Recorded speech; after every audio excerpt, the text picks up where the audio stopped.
দিবসের মধ্যে বাধা থাকলে হবে না। নারী ও শিশু বিষয়ক মন্ত্রণালয়কে অনুরোধ জানাবো যে আপনাদের হাতে যেহেতু সুযোগ আছে, আপনারা এই নারীদেরকে খুঁজে বের করুন। আমরাও আছি, আমরাও সাহায্য করব। জুলাই মাস তো শুধুমাত্র ঢাকায় আন্দোলন হয়নি, সারা বাংলাদেশ ব্যাপী কিন্তু মেয়েরা রাস্তায় নেমেছিল এবং শুধুমাত্র কিছু সীমাবদ্ধ জায়গায় সীমাবদ্ধ না থেকে কিভাবে সারা বাংলাদেশের মেয়েদেরকে আমরা একত্রিত করতে পারি সেই বিষয়ে আমাদের উদ্যোগ প্রয়োজন। আমার সামনে নারী ও শিশু বিষয়ক উপদেষ্টা আছেন, তারই এটা দায়িত্ব যে আমাদের যে 11 জন শহীদ পরিবার আছে সেই 11 জন নারী শহীদদের স্বীকৃতির জন্য তারা কি কি ধরনের উদ্যোগ গ্রহণ করতে পারে, কারণ আমরা এখনো পর্যন্ত দেখিনি যে তাদের পক্ষ থেকে খুব যুগান্তকারী কোনো উদ্যোগ তারা গ্রহণ করেছে। আর দ্বিতীয়ত, সারা বাংলাদেশে যে নারীরা রাস্তায় নেমে এসেছিল, আমাদের যে গৃহিণীরা, আমাদের আম্মারা, তারা যে রাস্তায় নেমে এসেছিল, তাদের কোনো অবদান কিন্তু এই মুহূর্তে আমরা স্বীকৃতি হতে দেখি না। যে নারীরা এসেছিল তারা আবার আগের মতো ঘরে ফিরে গেছে। তো আমি বিশেষ করে নারী ও শিশু বিষয়ক মন্ত্রণালয়কে অনুরোধ জানাবো যে আপনাদের হাতে যেহেতু সুযোগ আছে, আপনারা এই নারীদেরকে খুঁজে বের করুন। আমরাও আছি, আমরাও সাহায্য করব। কিন্তু সারা বাংলাদেশের মেয়েদেরকে পুনরায় রাজপথে আনতে এবং মেয়েদেরকে একজোট করতে আসলে বর্তমান যে সরকার, অন্তর্বর্তীকালীন সরকার, তাদের বিশেষ ধরনের সহযোগিতা আমাদের প্রয়োজন।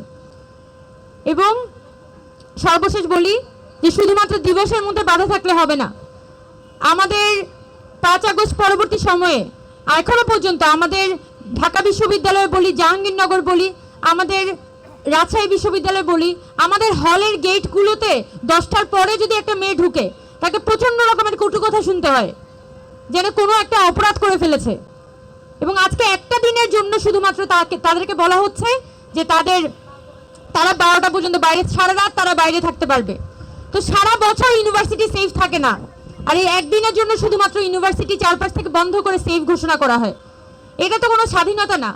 একই সাথে আমাদের সোশ্যাল মিডিয়াতে আমাদের বিশ্ববিদ্যালয় কর্তৃপক্ষগুলোর দিকে বলবো, আমাদের বাংলাদেশ সরকারের কাছে বলবো, এই যে সোশ্যাল মিডিয়াতে, ফেসবুকে, টুইটারে নানানভাবে যে মেয়েদেরকে হ্যারাসমেন্ট করা হয়, নানান ধরনের আজে বাজে কথা শোনানো হয়, 5 আগস্টের পরে আমি বিশ্বাস রাখি যে এখানে একটা মেয়েও নাই যার সাথে কোনো ধরনের সোশ্যাল মিডিয়ায় বুলিং হয় নাই। আপনারা কি বলতে পারবেন আপনাদের সাথে সোশ্যাল মিডিয়ায় বুলিং হয় নাই? হয়েছে। কিন্তু আমরা দেখতে পাই কি, যতবারই আমরা বলি যে আমাদের সাথে সোশ্যাল মিডিয়াতে বুলিং হচ্ছে, হ্যারাসমেন্ট হচ্ছে, ততবার দেখা যায় আমাদের কর্তৃপক্ষরা চুপ মেরে থাকে। আমাদের বিশ্ববিদ্যালয়গুলোতে যদি কোনো ফিমেল আমাদের ইউনিভার্সিটিতে গিয়ে বলেন, ইউনিভার্সিটি কর্তৃপক্ষের কাছে বলেন যে অমুক গ্রুপে আমার নামে একটা বাজে কথা লেখা হয়েছে, অমুক ছেলে আমার নামে পোস্ট করেছে, আমাদের বিশ্ববিদ্যালয় কর্তৃপক্ষ কোনো দায় নেয় না, শুধু বলে দেয় যে আচ্ছা আমরা দেখব, তুমি লিখিতে দিও যে আমরা দেখব, কিন্তু কোনো ধরনের ব্যবস্থা আমরা গ্রহণ হতে দেখি না।